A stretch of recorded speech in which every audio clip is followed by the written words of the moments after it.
Olá, minha musa co-criadora, seja bem-vinda ao episódio 7 da quinta temporada do Manifesting with Ali. Eu sou a Lê, sou professora e terapeuta em neurociência comportamental e esse aqui, gente, é o nosso espaço, assim, sabe? Para aprender a usar o nosso cérebro ao nosso favor para manifestar uma vida assim, com mais significado, com mais expansão, com sucesso, sabe? E o que quer que sucesso queira dizer para você.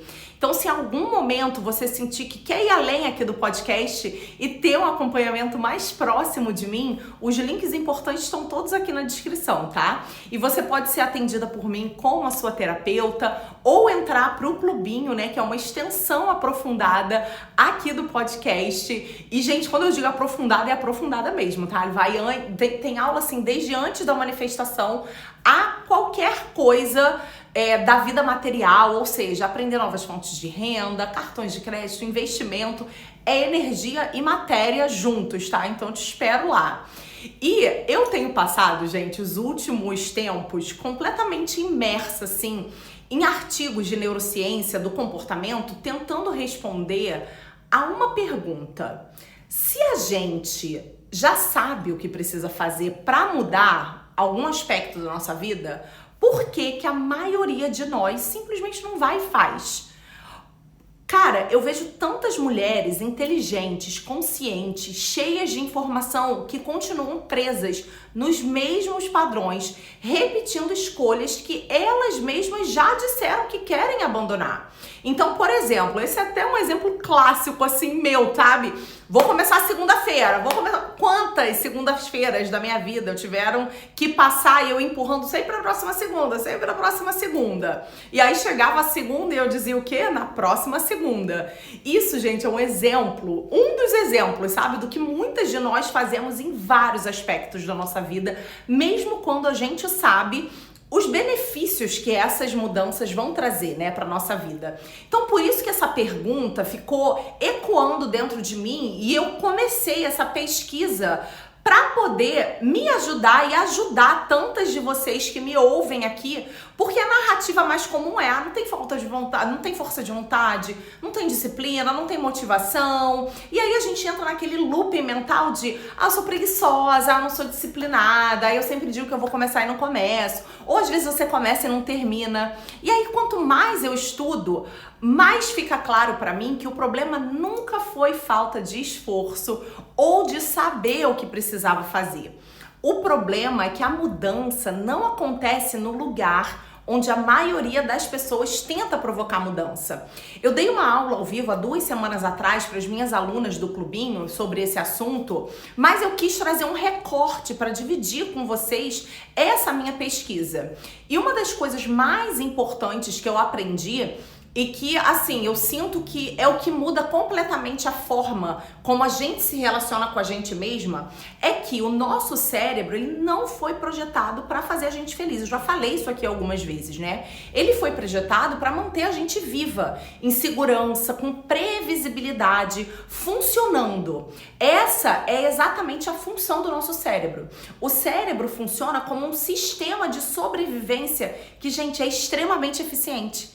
E dentro desse sistema existe algo central que a psicocibernética explica muito bem, que é a autoimagem. E aí o autor do livro, que é o Maxwell Maltz, ele descreveu o cérebro como um mecanismo servo-dirigido, ou seja, um sistema automático que ajusta o comportamento, ajusta as escolhas, as emoções, para manter você coerente com a identidade interna que o seu cérebro reconhece como quem você é. Então ele não avalia se isso te faz feliz, se te faz realizada, ele apenas corrige qualquer coisa que pareça sair desse padrão conhecido. Então a autoimagem, nesse sentido, não é o que você deseja conscientemente, nem o que você afirma nas redes sociais, nem o que você acha bonito querer, sabe? Na verdade, ela é o conjunto de memórias emocionais, experiências repetidas, associações de segurança que o sistema nervoso registrou ao longo da vida. Então, é um mapa interno que responde à pergunta: o que eu preciso ser para continuar segura, pertencente e literalmente viva. E é por isso que quando felicidade, abundância, leveza ou expansão não fazem parte desse seu mapa interno, o cérebro não interpreta isso como progresso, ele interpreta como risco. Mesmo algo bom pode ser sentido como uma ameaça se for desconhecido. Então, quando você começa a crescer, a prosperar, a se sentir mais livre do que o padrão que o seu corpo conhece, o cérebro entra em ação para quê? Para corrigir a rota. Então, ele cria ansiedade, medo, procrastinação, culpa, confusão, vontade de desistir ou de voltar ao que era antes. E não é maldade, tá? É sabotagem, na verdade, consciente, tá? A função do cérebro, gente, é manter a coerência com a identidade que você registrou. Então, para o cérebro, familiar é mais seguro do que o melhor. Então, conscientemente, a gente sabe o melhor, mas inconscientemente, a gente está repetindo o que a gente já aprendeu, sabe? Do que a gente sabe que mantém a gente aqui até hoje. Então, enquanto a sua autoimagem estiver ancorada em luta, esforço excessivo, escassez emocional, sobrevivência, qualquer estado de felicidade sustentada vai soar estranho demais para ser mantido. Então a mudança real, ela não vai acontecer quando você tenta forçar o cérebro a buscar felicidade, mas quando você atualiza a identidade que ele está tentando proteger. É aí que o sistema para de corrigir contra você e começa finalmente a trabalhar ao seu favor. Então, felicidade, expansão, realização, propósito, prazer profundo, nada disso é prioridade. Essas experiências só se tornam possíveis quando o cérebro entende que você está segura o suficiente para sair do modo sobrevivência.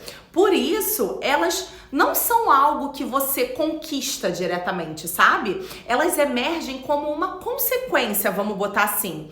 Quando você tenta mudar de vida, e vamos botar assim, né? Mudar de carreira, terminar um relacionamento ou começar um relacionamento. Quando você tenta mudar a sua identidade, o seu nível financeiro, o seu nível de visibilidade, o cérebro, ele não está interpretando isso automaticamente como algo positivo.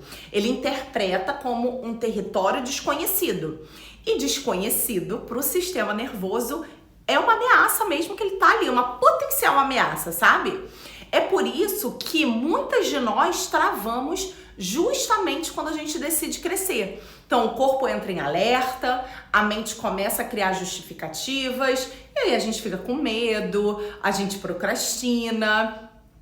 E isso não é porque a gente não é capaz, a gente sabe que a gente é capaz. Mas o nosso cérebro está fazendo exatamente aquilo que ele foi treinado para fazer, que é te proteger. Então, trabalhar com o cérebro é parar de tentar se empurrar à força através da lógica, da cobrança, daquela motivação momentânea e começar a ensinar segurança. E é segurança emocional mesmo, sabe, gente? É mostrar por repetição e experiência que mudar não equivale a perder o pertencimento, o amor, o valor. Quando você faz isso, algo muito importante acontece. A energia que antes estava sendo usada para vigilância, para defesa, para controle, começa a ficar disponível. E essa energia passa a alimentar o quê? Clareza, criatividade, presença, prazer e direção. Então, a felicidade, ela para de ser uma meta distante e passa a ser um efeito colateral de um sistema nervoso regulado. Então, alguém que diz que quer prosperar, mas fica ansiosa sempre que, até quando o dinheiro entra, sabe? Ou começa a ter, assim, estabilidade, começa a se sentir culpada. Ou seja, se o dinheiro em algum nível foi associado à culpa, à solidão, à cobrança excessiva, à perda de vínculos, o teu cérebro já entendeu essa abundância como risco. Então ele vai fazer você sentir essas coisas todas. Então, ensinar segurança aqui significa criar experiências de prosperidade sem se punir.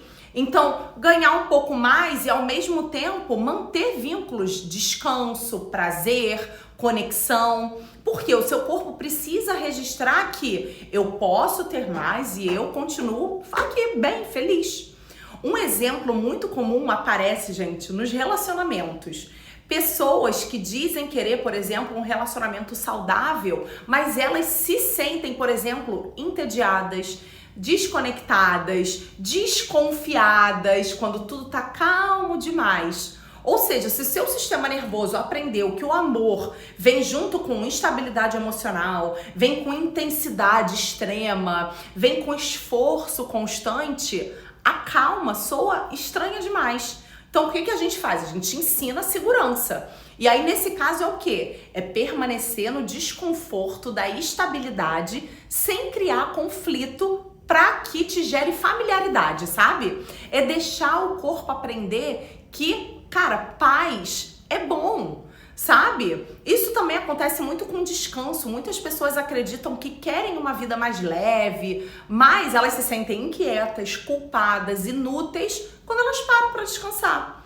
Porque se valor e pertencimento foram condicionados à produtividade, o cérebro interpreta até o descanso como uma ameaça à sua identidade. Então, ensinar a segurança é descansar em pequenas doses, não precisa se justificar, sabe? Não precisa compensar depois, sabe? Observar que nada vai desmoronar, porque o teu corpo precisa aprender que existir não depende apenas de produzir. Até o autocuidado entra nisso. Para quem viveu muito tempo em sobrevivência, cuidado pode soar como um luxo, sabe? Que é perigoso demais. Então, quando você começa a se tratar melhor, o cérebro pode reagir com culpa, se auto-sabotando. Então, como que você ensina a segurança? Com pequenos gestos de cuidado, mas se permitindo que eles sejam sustentáveis, simples, contínuos, não intensos e passageiros. O aprendizado vem da constância, gente, não da identidade. Em todos esses exemplos, o padrão é o mesmo. Não é convencer o cérebro com argumentos, mas reeducar o seu cérebro com experiências reguladas. A mudança real acontece quando o sistema nervoso aprende na prática que mudar não significa perder amor, pertencimento, identidade. Quando essa segurança é incorporada, o cérebro para de resistir porque ele finalmente entende que expandir não é ameaça nenhuma. Então percebe que o que a gente chama de preguiça, por exemplo, é uma resistência? É uma resposta automática de um cérebro que foi treinado para sobreviver em determinados contextos e que ainda não foi atualizado para o presente. Então, talvez a parte mais libertadora de tudo isso seja perceber que você não está travada porque tem algo errado com você, mas sim porque o seu cérebro está operando a partir de mapas registrados antigos. E tudo aquilo que foi aprendido pode ser reaprendido, atualizado, expandido. E é exatamente sobre isso que eu quero te falar, que foi por causa disso que eu fiz todo esse episódio de hoje. Para manifestar uma vida boa, no que quer que você considere boa, você precisa entender como o cérebro realmente funciona para que você pare de lutar contra ele e passe a criar mudanças reais, sustentáveis e profundamente alinhadas com quem você está se tornando. Eu amo vocês, eu espero que esse episódio tenha sido muito útil e deixa aqui seu comentário que eu adoro saber quando vocês me ouviram. Um beijo e até o próximo!